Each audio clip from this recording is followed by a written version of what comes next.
Prophète Sostène, beaucoup de chrétiens aujourd'hui vont risquer de rater le réveil qui vient. Parce qu'ils sont trop impatients par rapport à leur propre vie. Tu sais pourquoi? Parce que nous vivons dans un monde qui est un moule aujourd'hui qui nous a formaté et formaté notre mentalité. Tout est rapide. Tu as faim, tu vas commander un Uber Eats. Tu es en route, tu entres dans un McDo. Tu veux faire un message, tu es directement, tu cliques et ça arrive au niveau de Shanghai. Tu cliques, ça arrive au niveau du Maroc. Tu cliques, ça arrive au niveau de Cape Town. Tout va vite. Et on a l'impression, prophète Sostène, que parce que tout va vite dans ce monde, Dieu doit aussi aller vite avec nous. C'est faux. Il y a des choses avec Dieu qui te prendront 15 ans. Oh non, c'est le temps de la fin. Dieu est pressé. Quand Dieu est pressé, il marche lentement.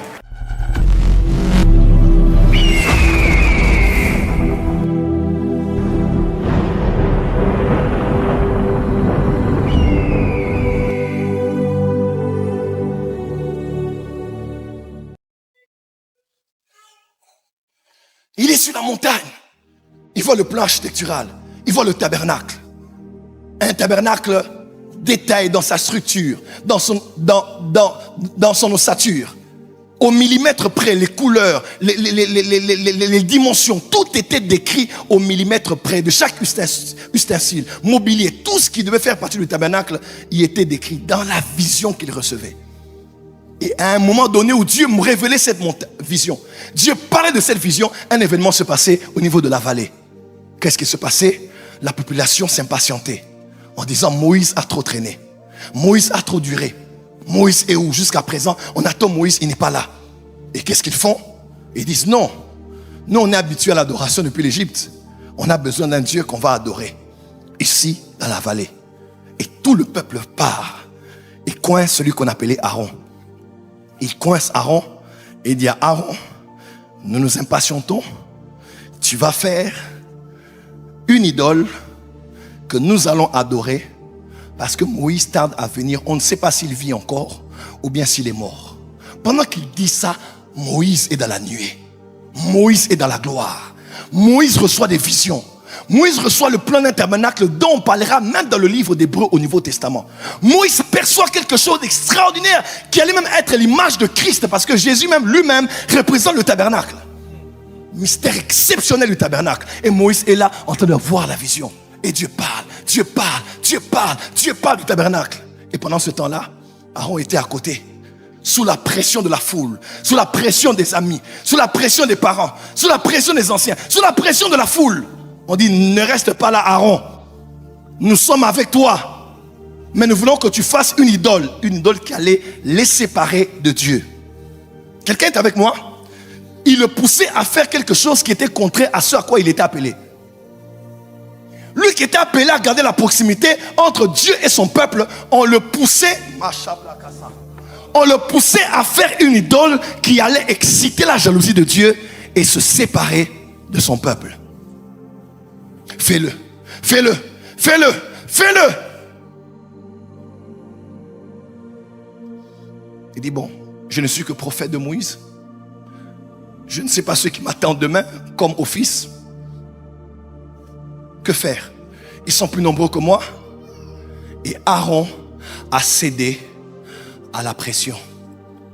Et pendant qu'on apportait les bijoux en or et tout ce qu'ils avaient comme bien précieux pour qu'ils fondent cela et en fassent une idole, Dieu maintenant dit à Moïse, Moïse, voici les vêtements que tu vas préparer. Il dit, les vêtements de qui? Il dit, c'est les vêtements d'Aaron. Il dit, mon frère, il dit, oui, Aaron. Voici les vêtements. Et tous ceux qu'ils vont porter, lui ainsi que ses fils, mais précisément lui, il aura même des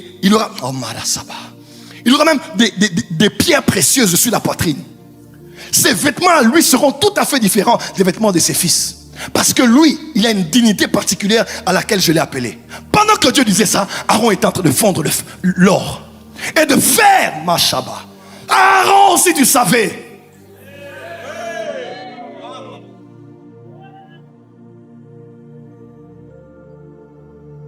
De fondre l'or, pour faire quelque chose. Dieu disait là-bas, voilà, il y aura l'arche qui sera en or.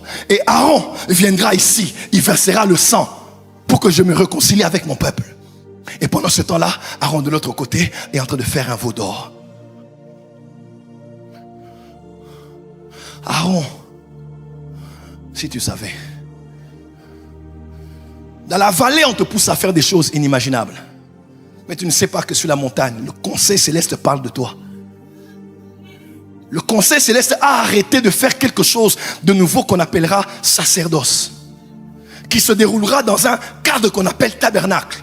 Qui sera même le modèle de Jésus-Christ, de son œuvre parfaite du parvis au lieu très saint. Qu'est-ce que tu fais? Que fais-tu? Tout ça parce qu'Aaron ne savait pas que dans la vallée il faisait des choses, mais ne sachant pas que là-bas on parle de lui. Et Moïse dit bon, on lui fait des vêtements, d'accord, c'est bon. Alors ces vêtements, et quoi d'autre? Dieu dit allez, fais l'huile. Voici comment tu vas faire l'huile. My God. Tu vas faire de l'huile pour lui, une huile spéciale. Dieu donne les ingrédients, tout ce avec quoi on devait faire cette huile. Comment on allait concevoir, on allait fabriquer l'huile, et cette huile allait être faite selon l'art du parfumeur. Et il dit cette huile, tu vas prendre cette huile et tu vas oindre Aaron. Un pouvoir surnaturel le revêtira. Et Aaron sera à mon service. Dieu parle à Moïse de faire l'huile. Et pendant qu'on dit qu'on a prévu une huile, une onction pour lui, lui de l'autre côté, il est sous pression. On m'a dit de faire. Je n'avais pas le choix. Je ne devais que faire. Je n'en pouvais plus. On m'avait obligé. Influençable qu'il était.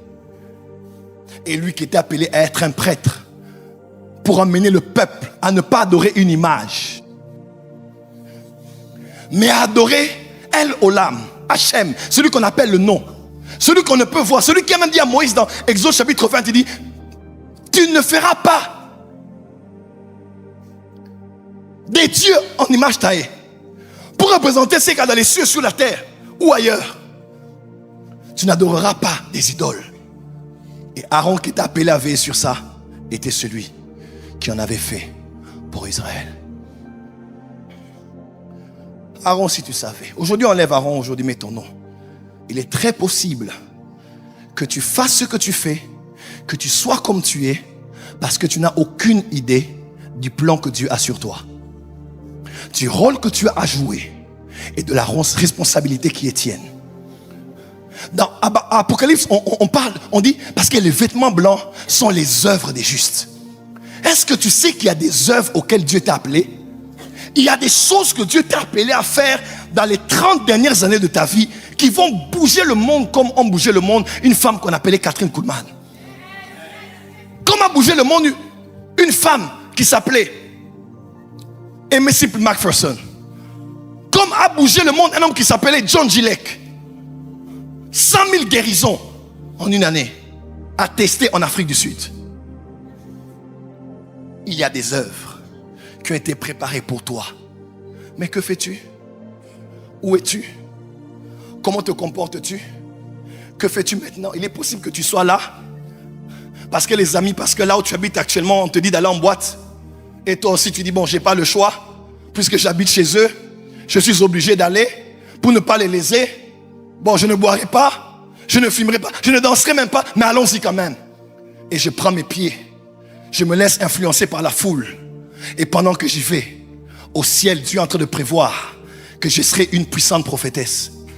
Mais en ce moment-là, prophétesse est en train d'écouter du rap, du zouk machine, et est en train de vivre dans un endroit souillé et pollué.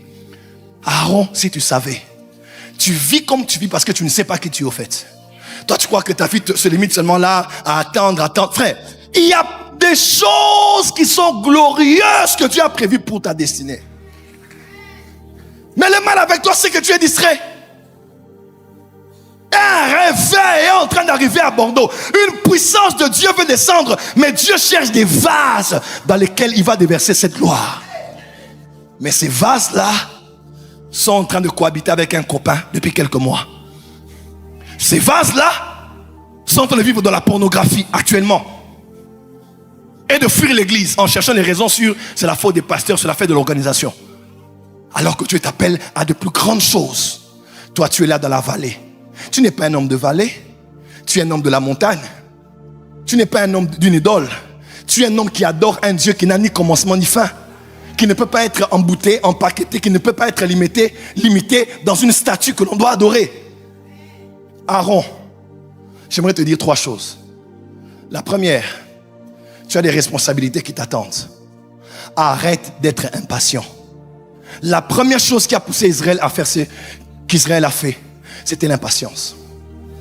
Prophète Sostène, beaucoup de chrétiens aujourd'hui vont risquer de rater le réveil qui vient parce qu'ils sont trop impatients par rapport à leur propre vie. Tu sais pourquoi? Parce que nous vivons dans un monde qui est un moule aujourd'hui qui nous a formaté notre mentalité. Tout est rapide. Tu as faim, tu vas commander un Uber Eats. Tu es en route, tu entres dans un McDo. Tu veux faire un message, tu es directement, tu cliques et ça arrive au niveau de Shanghai. Tu cliques, ça arrive au niveau du Maroc. Tu cliques, ça arrive au niveau de Cape Town. Tout va vite. Et on a l'impression, prophète Sostène, que parce que tout va vite dans ce monde, Dieu doit aussi aller vite avec nous. C'est faux. Il y a des choses avec Dieu qui te prendront 15 ans. Oh non, c'est le temps de la fin. Dieu est pressé. Quand Dieu est pressé, il marche lentement. Tu n'as pas entendu? Quand Dieu est pressé, il marche lentement. Dieu n'est pas là pour former des personnes très rapidement. Non, Dieu prend le temps de former les hommes qu'il veut utiliser. Et notre problème, quand on voit les autres qui sont exposés, on veut aussi être exposé. Il suffit que tu sois à l'église Sive et que je te dise tu es prophétesse, que tu dois quitter l'église. On m'avait dit que je suis prophétesse. Tu changes maintenant ton nom de Naomi, maintenant c'est prophétesse Naomi sur Facebook. On veut te parler, on ne peut plus te conseiller. Parce qu'on avait dit que toi tu es prophétesse. Toi tu as la ligne privée de Dieu au téléphone. Toi tu entends Dieu comme personne. Dis à ton voisin, attends.